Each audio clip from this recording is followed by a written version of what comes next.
हिंद, जय बिहार। आप सभी को आज विजयदशमी है। अब विजयदशमी एवं गांधी जयंती की हार्दिक शुभकामनाएं एवं ढेर सारी बधाई।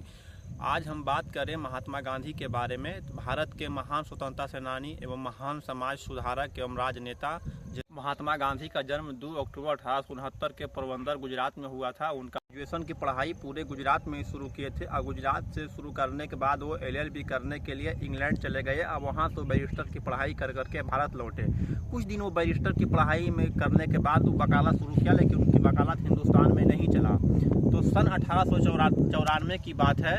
दादा अब्दुल्ला दक्षिण अफ्रीका के एक व्यापारी थे जो महात्मा गांधी को अपने केस लड़ने के लिए दक्षिण अफ्रीका लेके जाते हैं। अब महात्मा गांधी दादा अब्दुल्ला का केस लड़ने के लिए दक्षिण अफ्रीका चले जाते हैं।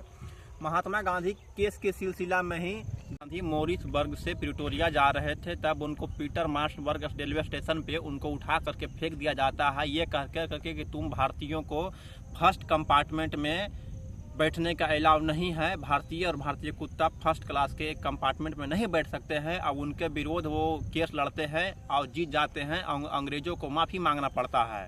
धीरे धीरे समय गुजरता जाता है और महात्मा गांधी भारत लौटाते हैं। और सन 1916 की बात आता है। 16 में बिहार के एक नील क्रांतिकारी नेता रहते हैं राजकुमार शुक्ल, जो महात्मा गांधी को इनवाइट करते हैं बिहार आने के लिए और कहते हैं कि देखिए हमारे साथ बिहार में कितने अन्याय हो रहा है। और उनकी कहना सुन करके महात्मा गांधी 1917 में बिहार आते हैं और अंग्रेजों के खिलाफ नील आंदोलन छेड़ देते हैं, जहां से वो नील आंदोलन में तिनकठिया पत्ती को समाप्त करते हैं और उनको विजयी प्राप्त हो जाता है। अब अंततः अंग्रेज मजबूर हो जाता है महात्मा गांधी की बात मानने के लिए।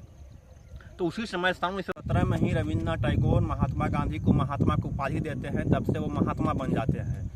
अब हम चलते हैं आज़ादी की तरफ। महात्मा गांधी को राष्ट्रपिता कह करके सन 1944 में सिंगापुर रेडियो से सुभाष चंद्र बोस उनको पहली बार राष्ट्रपिता की उपाधि देते हैं। तब से वो राष्ट्रपिता कहलाते हैं। महात्मा गांधी का ये तो शॉर्ट रूपी जर्नी बताए हम। गांधी के आदर्शों को हमें मानना चाहिए, अपने जीवन में उपयोग करना चाहिए, जिससे हमारा गांव ही नहीं, समाज ही नहीं, हमारा देश और हमारा राष्ट्र का एक उन्नति होगा। ये वीडियो कैसा लगा आप सभी कमेंट करके जरूर बताएं। जय हिंद, जय बिहार। से लेकर के हिंदुस्तान को क्रांतिकारी तक देश आज़ाद होने के बाद महात्मा गांधी बोले थे कि स्मार्ट गांव बनाना है, स्मार्ट शहर नहीं। उनका सपना था कि स्मार्ट गांव बनना।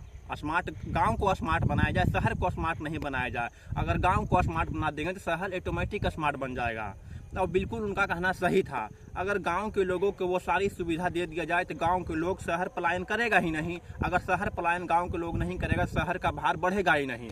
आज गांव में कुछ भी नहीं, तभी तो लोग गांव के लोग शहर की ओर पलायन कर रहे हैं। और आजकल के हमारे जो छोटे से हम पद की बात करते हैं, वार्ड सदस्य से लेकर के मुखिया, कर्मचारी, EDO, BDO, CO, अधिकारी, मिनिस्टर, सब जो है गांव को ही लूटने पर तुले हुए हैं, गांव को बर्बाद करने पर तुले हुए हैं। अब गांव ही नहीं रहेगा तो स्मार्ट गांव कैसे बनेगा? उनका कहना है कि गांव को ही मिटा दो, गांव नहीं रहना चाहिए। महात्मा गांधी का आदर्श, महात्मा गांधी का सपना, महात्मा गांधी का विचार जो भी है उसको राख में मिला दो।